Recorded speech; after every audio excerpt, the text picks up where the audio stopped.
እዚህች ዓለም ላይ ስፒሪቹዋል አዌክኒንግ ብለን የምንጠራው ነገር ውስጥ የሚካሄዱ በጣም ብዙ ነገሮች አሉ። በቃ እንግዳ የሆኑባቸው ነገሮች። ስፒሪቹዋል አዌክኒንግ ማለት በመንፈሳዊ ህይወታቸው ውስጥ የነቁ ሰዎች ማለት ነው። ታዲያ ሰዎች ወደ እኔ የሚመጡና አለን እስቲ ንገረኝ፣ እነዚህ በመንፈስ የነቁ ሰዎች የሚመለከቱት እኔ የማልመለከተው ነገር ምንድን ነው ይሉኛል። እኔም ደግሞ እንደዚህ አይነት ጥያቄ ሲቀርብልኝ እስቃለሁ እንጂ ሌላ ምንም ነገር አልለው። ምክንያቱም ያለንበትን ከባድና አስቸጋሪ ሁኔታ የሚያመላክት ጥያቄ ነው። እንዴት እንዲህ ልትል ትችላለህ ካላችሁኝ፣ ስፒሪቹዋሊ አዌክ እንዲሆን ሰው ወይንም በመንፈስ የነቃ ሰው እዛ እሱ ባለበት ቦታ ጋር የሌለ ነገርን አይመለከትም። ልክ በመንፈስ የነቃ ሰው ሲባል በቃ እኛም ማናየው ነው። ወይንም ደግሞ ማንኛውም ተራ የሚባለው ሰው ማየት የማይችለውን ነገር ማየት የሚችሉ ሰዎች አርጋችሁ ልትመለከቷቸው ትችላላችሁ። ነገር ግን ነገሩ እንደዛ አይደለም። ጭራሽ ምንም የሚመለከቱት እኛም ማናየው ነገር የለም። ነገር ግን ታዲያ በምን ይለያሉ ካላችሁ፣ እኛም የምናየው እነሱም የሚመለከቱት ነገሮች ፊት ለፊታችን አፍንጫችን ስር የተቀመጡ ነገሮች ነው። ነገር ግን እኛ እነዛን ነገሮች ስንመለከት ፊልተሮች አሉ።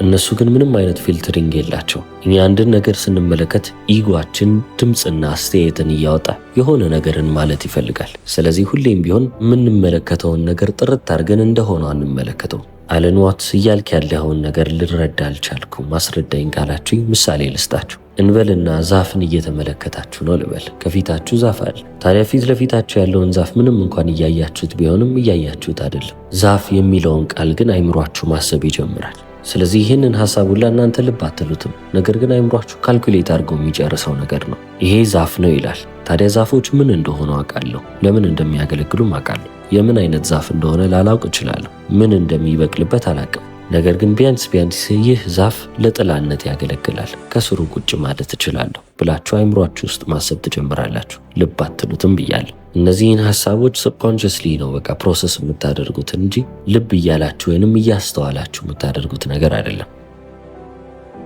ታዲያ አሁን አይምሯችሁ ከዛፍ ጋር የተገናኘ ነገርን ባሰበ ቁጥር እናንተ ዋናውን ነገር ስታችሁታል። ዛፉን ማየት አቆማችሁ ማለት ነው። ምንም እንኳን አይናችሁ ዛፉ ላይ ቢሆንም ሐሳባችሁ ግን ጭልጥ አድርጎ ወስዷችኋል። የት እንደሄዳችሁላ አታውቁም። ልክ ምግብ ቤት ገብታችሁ አይ ምግቡ ይቅርብኝ ሜኒውን ብቻ ስጡኝ እንደማለት ነው። የሆነ ሀገር ሄዳችሁ እዛ መሆን ስትችሉ አይ እዛ ሀገር ከመሄድ ካርታውን ብቻ ስጡኝ እንደማለት ነው። ታዲያ ስፒሪቹዋሊ አዌክንድ የተባለ ሰው ወይንም በመንፈስ የነቃ ሰው ያቺን ዛፍ እንደ ዛፍነቷ ነው የሚመለከተው። የኢጎ ድምፅ የለም ማለት ይቻላል። አይምሯችን ውስጥ ያሉ አሶሲዬሽኖች አሉ አይደለ? ልብ ሳትሉት አይምሯችሁ ውስጥ የሚካሄዱ ናቸው ብዬ ነገርኳችሁ። እነዛ ሀሳቦች እዚህ ሰው ጋር የሉ። በቃ ዛፉ ካለ ዛፉን ብቻ ነው እየተመለከተ ያለው። አይምሮ ውስጥ ምንም ነገር የለም ማለት ይቻላል። ዛፍነቱን ብቻ ነው የሚመለከቱት። ምን አይነት ግንድ ነው ይላሉ።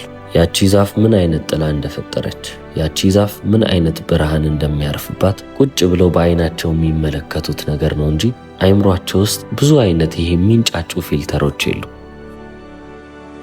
ታዲያ ያቺን ዛፍ በዛ መልክ ሲመለከቷት እንደ ዛፍነቷ እንደሆነችው እንደዛው ሲመለከቷት ዓለም ላይ እንደዛች ውብ የምትባል ነገር እንደሌለች ይገነዘባሉ። እዚህ ዓለም ላይ እንደዚህ አይነት ድንቅ ነገር አለ ወይ የሚያስብል አይነት ውበትን ነው እዛች ዛፍ ላይ የሚመለከቱት። ስለዚህ እኛ የማናየውን ነገር አይደለም እነዛ ሰዎች የሚያዩት። ሌላ ምንም የሚመለከቱት ትርፍ ነገር የለም። ነገር ግን እኛ አንድን ነገር ስንመለከት የምናስባቸውን ትርፍ ነገሮች ሲያስወግዱ ነገሩን እንደሆነው አድርገው መመልከት ቻሉ።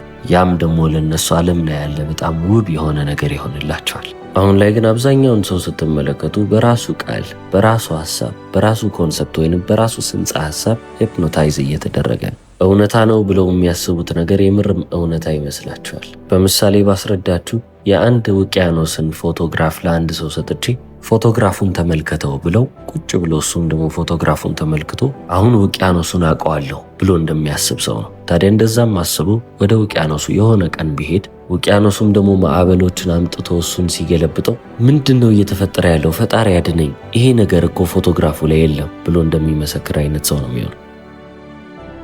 አዌክኒንግ ማለት ምን ማለት ነው ካላችሁ፣ ይኸውና በቃ መልሱ። በዛች ፎቶግራፍና በትክክለኛዋ ውቅያኖስ መካከል ያለው ልዩነት አዌክኒንግ ይባላል፣ ወይንም ደግሞ መንቃት ይባላል። ታዲያ አለን ዋትስ ምንድነው የሚያስገርምህ ብላችሁ ብትጠይቁኝ፣ ሁሉም ሰው እንደዚህ አይነት ነገር ቢያንስ አንዴም ቢሆን አጋጥሞታል፣ ከአንድም በላይ ብዬ አስባለሁ። የሚኖሩባት ዓለም አንድ ዓለም ብቻ የሆነችበት ጊዜ ነበረ። በቃ የሚመለከቱት ነገር እንዳለ ቪቪድ ነው። ከአይናቸው ውጭ አይምሯቸው ውስጥ ምንም የሚካሄድ ነገር የለም። ምናልባትም ይህንን ኤክስፒሪየንስ ያደረጋችሁት በጣም አሪፍ የሚባል ጊዜ ላይ ስትሆኑ ወይንም በፍቅር ውስጥ ስትሆኑ፣ አለበለዚያ ደግሞ በጣም ትልቅ የሚባል አደጋ ሲያጋጥማችሁ ነው። በዛ ሰዓት በቃ ማሰብ የሚባለው ነገር ባንዴ ይቆማል። ልክ ማሰብ የሚባለው ነገር ሲቆም ህይወት እንዲህ ውብ ነች እንደ የሚያስብል አይነት ሪያላይዜሽን ወይንም ደግሞ በቃ መገኘታችሁ ትክክል ይሆንና አሁን ላይ ቁጭ ትላላችሁ። ህፃናቶችን ተመልከቱ። በእንደዚህ ነገሮች በጣም የተካኑ ናቸው። ምክንያቱም መጀመሪያ ምንም አይነት ፕሮግራሚንግ የለማ፣ ገና ልጅ ናቸው። ቢራቢሮ ሲመለከቱ ተመልከቷቸው። በጣም ተመስጠው ነው ያቺን ቢራቢሮ የሚመለከቷት። ያባርሯታል። እጃቸው ላይ ስታርፍ ይገርማቸዋል፣ ይመለከቷታል። አይምሯቸው ውስጥ ምንም ሀሳብ እኮ የለም። ዲስከቨር እያደረጉ ነው። የማያውቁትን ነገር እየተመለከቱ ነውና አይምሯቸው ሙሉ ለሙሉ በዛ ሰዓት ላይ እዛው ቦታ ላይ ብቻ ነው ያለው። ገና ልጅ ስለሆኑ ኤክስፒሪየንሳቸውን በደንብ ማጣጣም ይችላሉ። ያቺን ቢራቢሮ ሲመለከቷት ምን እንደሆነች የማወቅ ፍላጎት አላቸው። ዝም ብለው ነው የሚመለከቷት እንጂ አይምሯቸው ውስጥ የሚመጣ ወይንም ደግሞ እቺ ቢራቢሮ እኮ እንዲህ ነች፣ እንዲህ አይነት ነገር ነው ብሎ የሚያስቡት ካልኩሌት የሚያደርጉት ምንም አይነት ነገር የለም። በቃ ሙሉ ለሙሉ ያዩትን ነገር በጣም ደንቋቸው እስቲ ምን ይሆን እያሉ ነው የሚመለከቱት። አሁን ችግሩ መቼ ነው የሚመጣው ካላችሁ፣ እኛ እነሱን ማስተማር ስንጀምር ነው። ልጅ ናቸው፣ ማወቅ አለባቸው፣ ማደግ አለባቸው ብለን እናስተምራቸዋለን፣ እናሰለጥናቸዋለን። ጥሩ የሚባሉ ሰዎች እንዲሆኑ ለማድረግ እንሞክራለን። በዚህ ፕሮሰስ ውስጥ ልክ እንደኛ እያደረግናቸው እንሄዳለን። ያ ማለትም እዚህች ምድር ላይ ፕሬዘንት ሆኖ ከመኖር ይልቅ አይምሯቸው ውስጥ መኖር እንዲጀምሩ እናደርጋለን። ስለዚህ ያቺን ቢራቢሮ በቀጣዩ ሲያገኟት አይምሯቸው ውስጥ ስለዛች ቢራቢሮ የሚያስቡትን ነገር ብቻ ነው እንጂ የሚመለከቱት ያቺን ቢራቢሮ መመልከት ያቆማሉ፣ እያደጉ ሲመጡ ማለት ነው። ስለዚህ አይምሯቸው ውስጥ መኖር እንዲችሉ እኛ አስጀመርናቸው ማለት ወደፊት የኋላ ህይወታቸውን እያሰቡ የሚኖሩ ሰዎች ይሆናሉ። አሁንም ደግሞ የወደፊት ህይወቴ ምን ይሆናል እያሉም ደግሞ የሚያስቡና የሚጨነቁ ይሆናሉ። አይምሯቸው ውስጥ ህይወትን የሚኖሩ ሰዎች ሆኑ ማለት ይሄ ነው። እዚህና አሁን የሚባለውን ወይንም ሂር ናው የሚባለውን ነገር ሙሉ ለሙሉ ረስተው ፓስት እና ፊውቸርን ነው የሚይዙት፣ ያለፈውን ታሪካቸውን ወይንም የሚመጣው።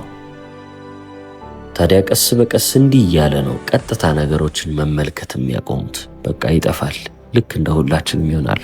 ታዲያ ስፒሪቹዋሊ አዌይክንድ የሆነ ሰው ወይንም ደግሞ ነገን የማያስብ ትላንትን የማያስብ አይምሮ ውስጥ የማይኖር ሰው አሁንን እየኖረ ያለ ሰው ነው። ያ ማለት ምን ማለት ነው? ይህንን የለመድነውን አካሄድ አቆሞታል። ነገሮችን በቀጥታ እየኖረ ነው። እንዴት ነው እንዲህ ሊያደርግ የቻለው ብላችሁ ከጠየቃችሁ ምናልባትም በሜዲቴሽን ሊሆን ይችላል። አለበለዚያ በህይወቱ ያጋጠመው የሆነ ትልቅ ቀውስ ወይንም አስደንጋጭ የሚባለው ነገር በአንዴ ከዛ ስቴት ሊያወጣው ይችላል። አሊያም ደግሞ ሀሳቦችን እያሰበ እየተፈላሰፈ እዚህ ደረጃ ላይ የደረሰም ሰው ሊኖር ይችላል። በየትም በኩል ይምጣ ስለመጣበት መንገድ አይደለም እኛ እያሰብን ያለ ነው፣ አሁን ስላለበት ቦታ እንጂ። እስከ ዛሬ ድረስ ህይወት እንዲህ ነች ተብሎ የተነገረው ነገር ትክክል እንዳልሆነ፣ ህይወትን መመልከት የሚችልባቸው ሌሎች መንገዶች እንዳሉ የተገነዘበ ሰው ይሆናል።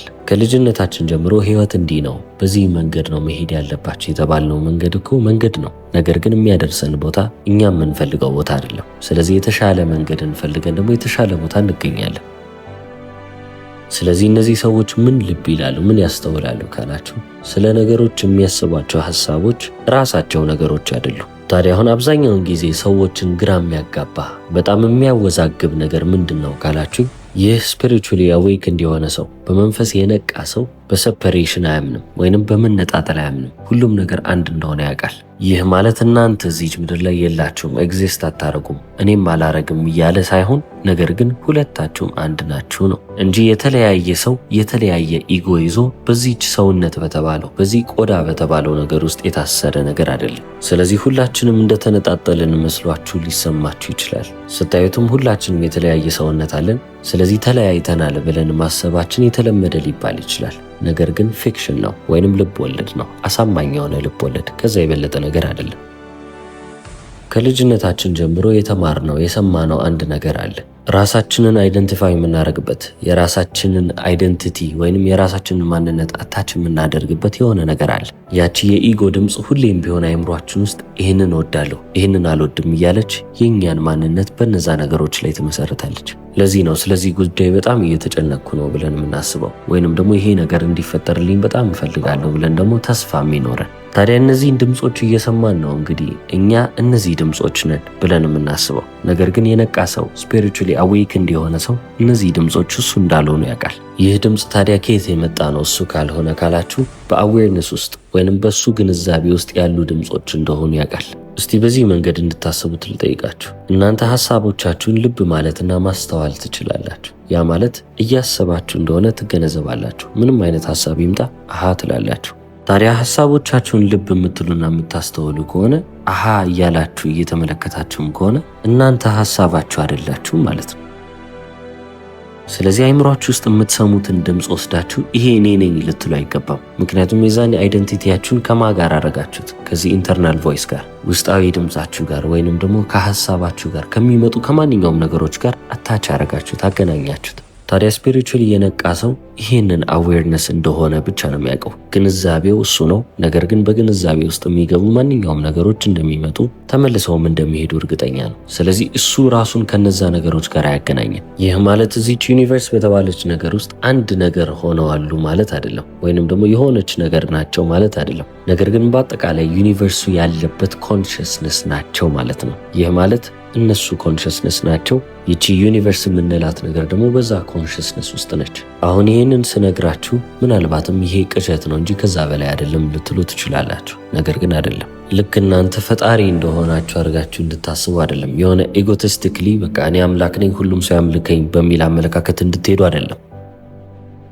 የዚህ ተቃራኒ ነው አሁን እያልኳችሁ ያለሁት ነገር። the dissolution of the ego እለዋለሁ። ከኢጎአችሁ ሙሉ ለሙሉ ስትነጠሉ የምትቆዩበት ቦታ ነው። ያ ማለት ደግሞ እኔ ነኝ ብላችሁ የምታስቡት ማንነታችሁ ከዚች ሰውነት ውስጥ እገሌ ከተባለ ማንነት በላይ የሆነ ነገር እንደሆነ ከምትጫወቱትም ገጸ ባህሪ የበለጠ እንደሆነ ማወቅ መቻል ነው። አሁን እኔ ዮምዩ አዳም ነኝ ብዬ ልነግራችሁ እችላለሁ። ነገር ግን ይህ ማንነቴ አይደለም፣ እኔ የመረጥኩት ገጸ ባህሪ ነው። በዚህ ዮምዩ አዳም በተባለ ሰው ህይወት ውስጥ መጥቻለሁ። በዚህም ህይወት ውስጥ ደግሞ እየኖርኩ ነው። ይህ ዮምዩ የተባለ ሰው የራሱ የሆነ የግል ታሪክ አለው። ወደፊትም ማሳካት የሚፈልጋቸው ሐሳቦች አሉት። በቃ ይሄ ገጸ ባህሪ ነው። እኔ ግን ከዛ ገጸ ባህሪ በላይ ነኝ። ትክክለኛው ማንነቴ ከዛም የበለጠ ነው ማለት ነው እንጂ በዚህ ሰውነት የታሰረው ዮምዩ የተባለው ሰው አይደለሁም። በመንፈሳዊ ደረጃ የነቃ ሰው ሲተነፍስ አየር ወደ ውስጡ ሲያስገባ አየሩ እሱን ይሆናል።